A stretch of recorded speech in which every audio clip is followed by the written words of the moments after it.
Swayam Prabha. Digital India. Educated India.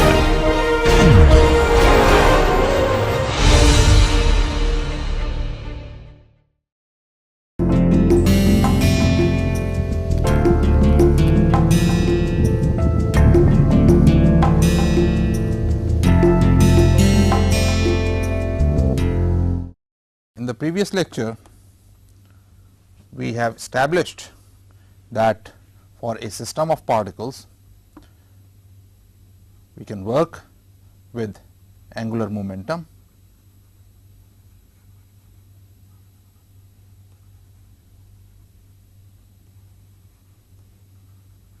and the angular momentum satisfies the condition that its rate of change is equal to the torque which is applied externally on a system of particles.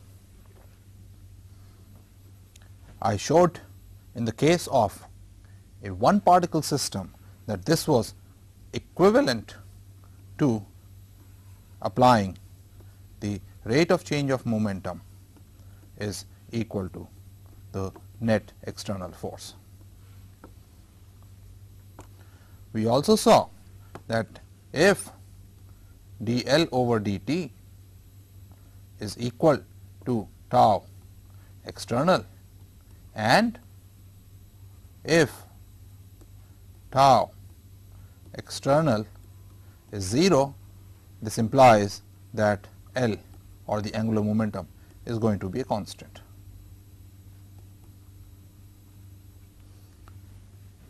Let me start this lecture by taking a two particle example and applying this condition to get my answer, and again showing that the result that I get is completely consistent with the momentum equation dp over dt equal to f.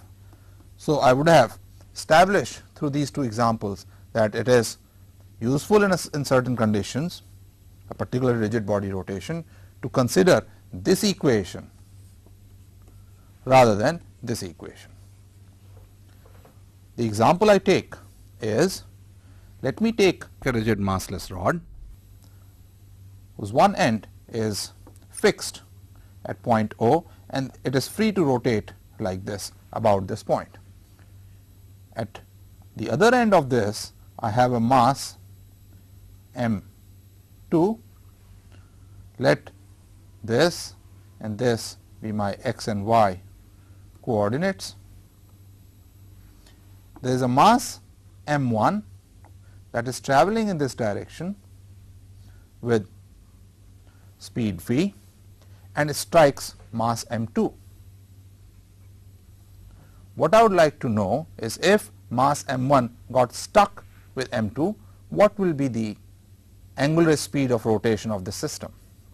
After all, when mass m1 hits m2, this rod being rigid, it cannot go up and down. The only freedom it has is to move like this. Let me consider the system to be consisting of masses m1 and m2. Then if I look at the rod, the only force that is applied externally on the rod is at this point O, and this gives no torque because the force is not away from the origin. So, about this point O, there is no torque applied, and therefore, if I take angular momentum about point O, it is going to be conserved, and that I can use to calculate the final omega. So, the system I have is this: mass m2, mass m1 coming in with speed v.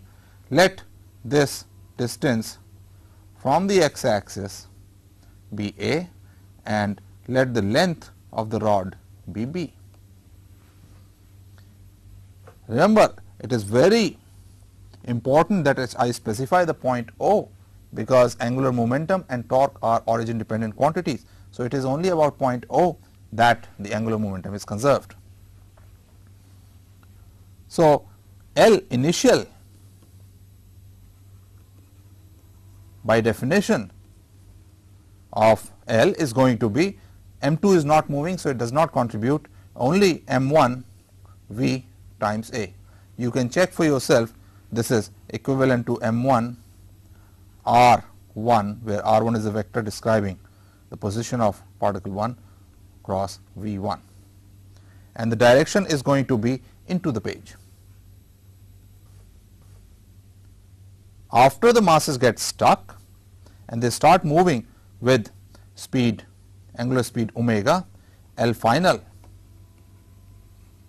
is going to be, now the masses m1 plus m2 will be moving with speed omega. So, therefore, the velocity is going to be b times omega, and times b gives me the final L final, which is m1 plus m2 times b square omega.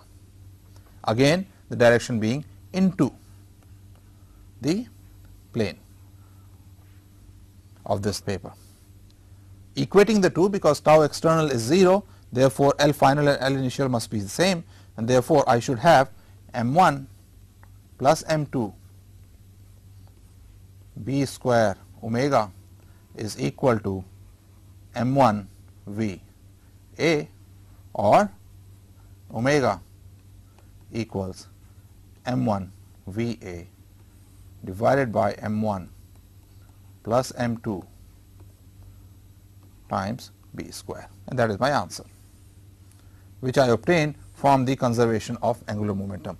So, let me write this answer obtained from the conservation of angular momentum, and to be very specific about O. Do I get the same answer if I apply my conventional dp dt equals f? Let us check that. So, remember this answer. Okay? If we do that, let us see what happens. There is a rigid rod and m1 strikes it,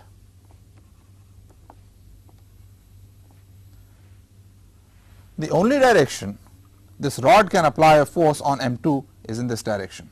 Let us say this force is tension T. Since the rod is rigid, it can withstand any momentum change in this direction, and apply an equal and opposite force to make that momentum 0. So, when this particle comes in with momentum p, it is coming in like this, it strikes mass m2, the component of momentum in this direction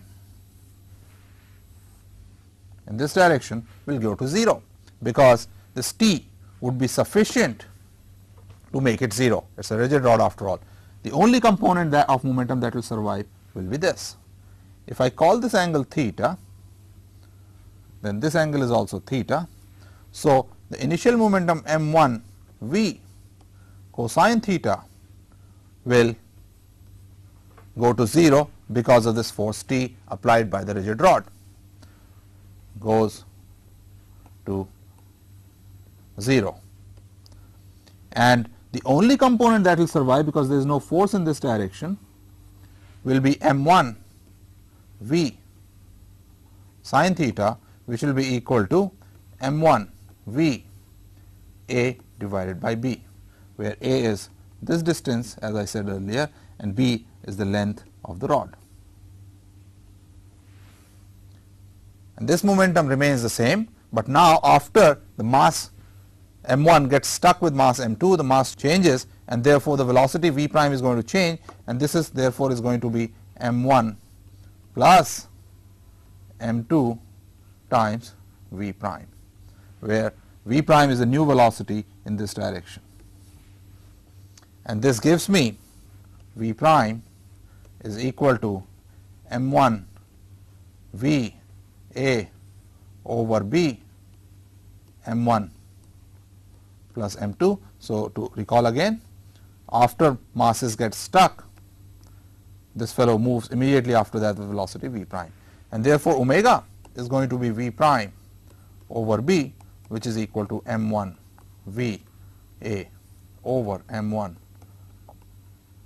plus m2 b square, which is the same answer as obtained earlier by applying the conservation of angular momentum. So, the point I am trying to make through these examples is that applying the formula dl over dt equals tau, or its consequence that tau 0 means L is a constant, is equivalent to applying Newton's second law. And therefore, depending on the situation, and particularly in rigid bodies, we are going to use this, which is much more convenient to use.